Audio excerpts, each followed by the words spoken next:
Good morning, students.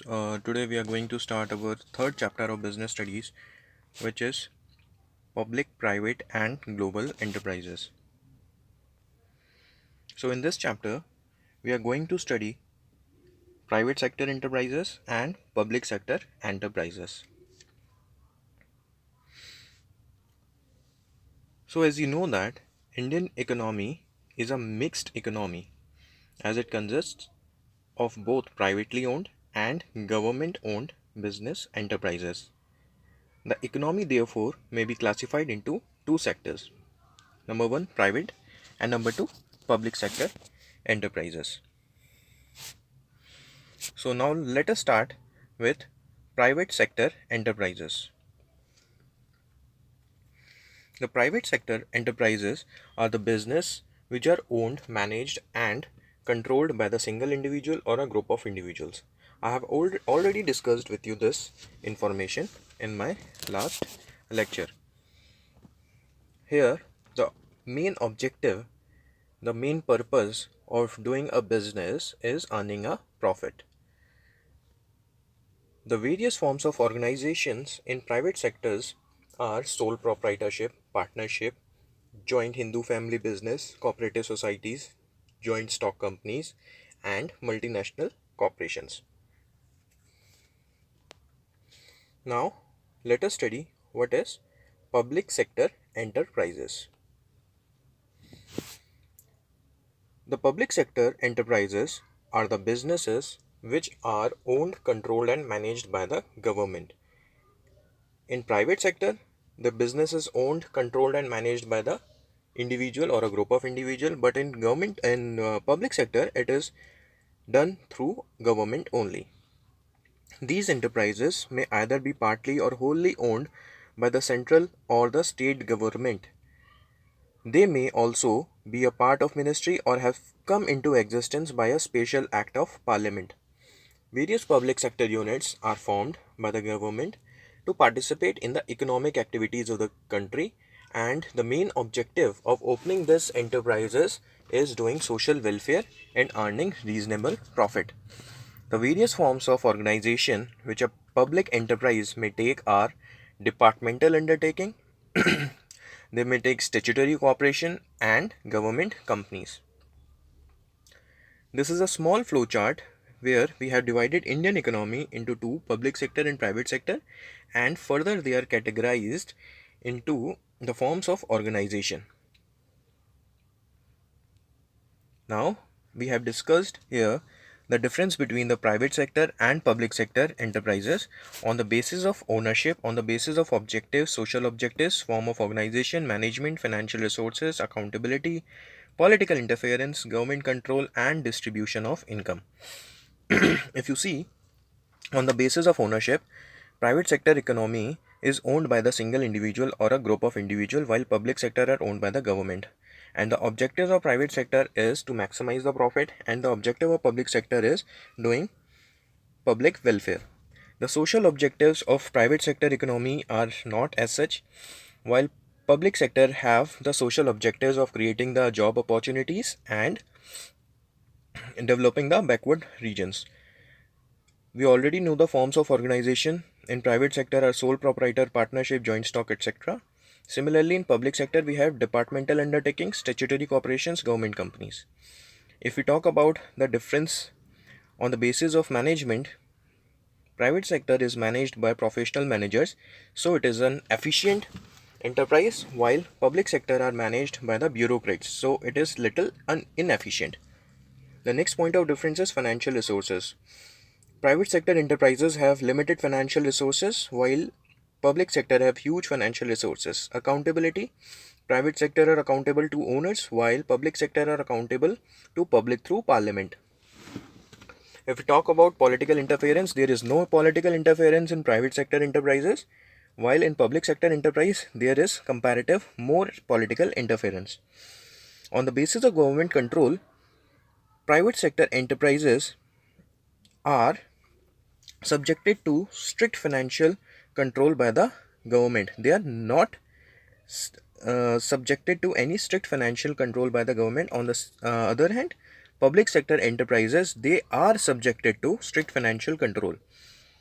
Next point is distribution of income. Here the distribution of income is in few hands only, while in public sector enterprise the income is equally distributed. Now comes departmental undertaking. This is one of the oldest and most traditional form of organizing public enterprises. The government function through these departments, and the activities are performed by them are an integral function of the government. So now let us see the suitability. Departmental undertaking form of organizing of a public sector enterprise is most suitable for the business activities of vital importance for the country, such as defense, atomic power projects, telecommunication, for economic control like public distribution system, example ration, for operations of public utilities, example telephone broadcasting, for contribution of government revenues, example Indian Railways. Now let us see the feature. First, these are established and controlled by the ministries. Second, they act through the government officers, example IAS officers and civil servants. And the employees who works in the government, they are known as government employees. Number third, these undertakings may be under central or state, and the rules of central and state are applicable. Number fourth, the funding comes from the government treasury, so the revenue generated is deposited in the government treasury only. Number fifth, they are accountable to the ministries and their management is under the control of concerned ministry.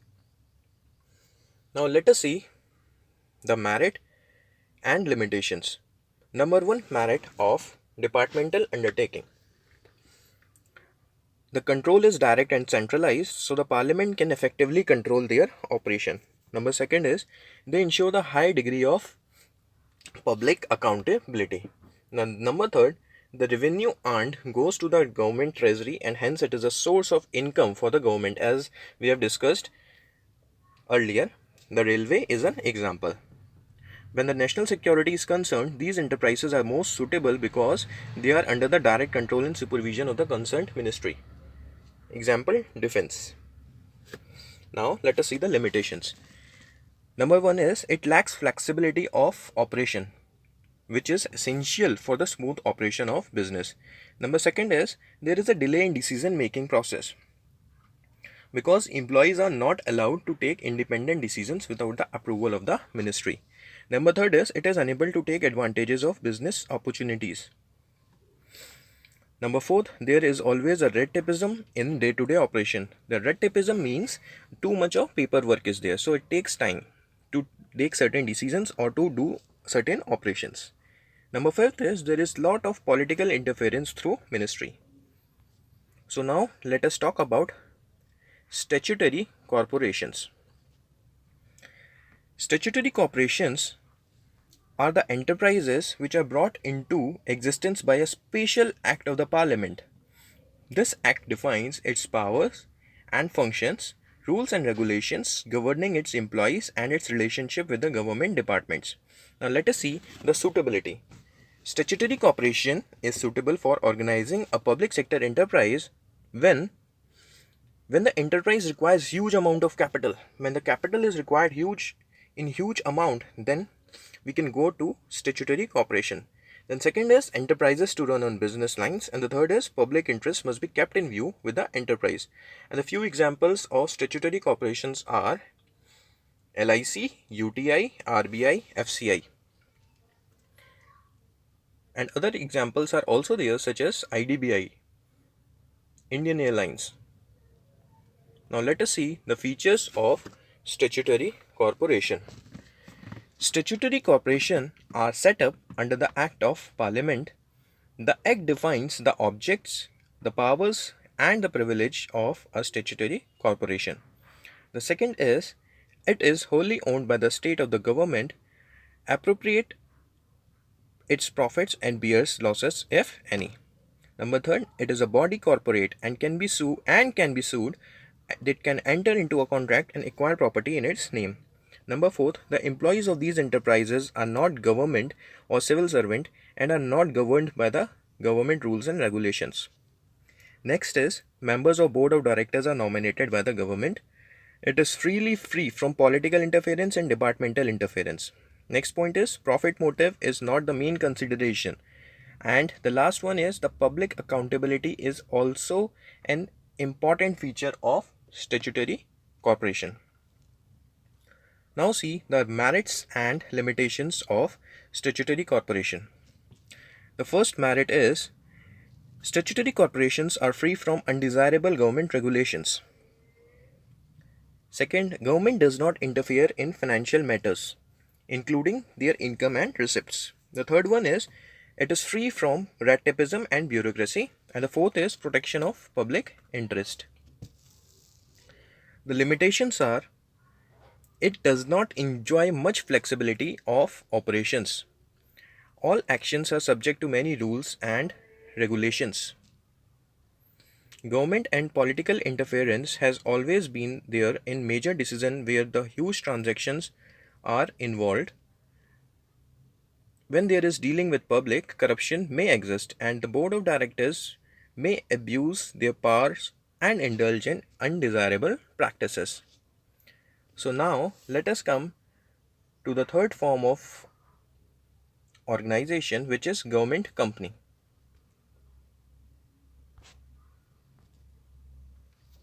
A government company means any company in which not less than 51% of the paid up capital is held by the central government or state government or both.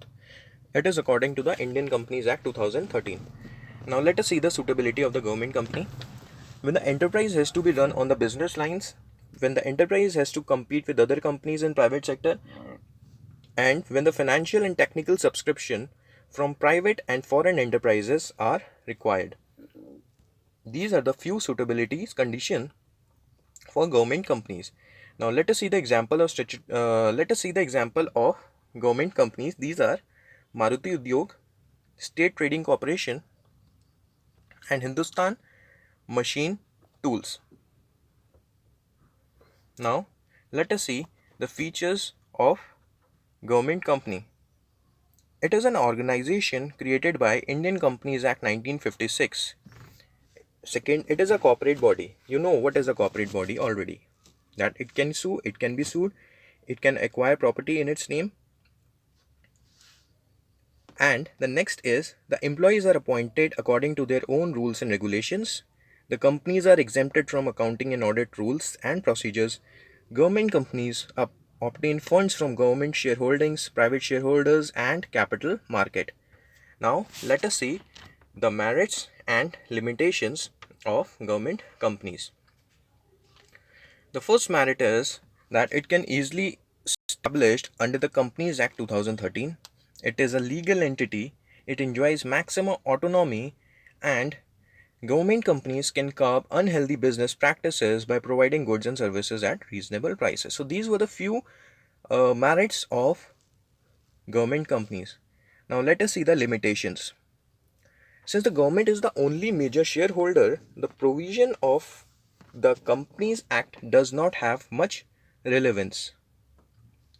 The second is it is not directly accountable to the parliament. And the third limitation is since the government is the only major shareholder, the main purpose of government company registered like the other companies is defeated. So that was all for this time, and in next time we'll study the further part of the chapter. I hope this is clear to you all, and I'll be sharing some assignments and some worksheets for this chapter. Thank you.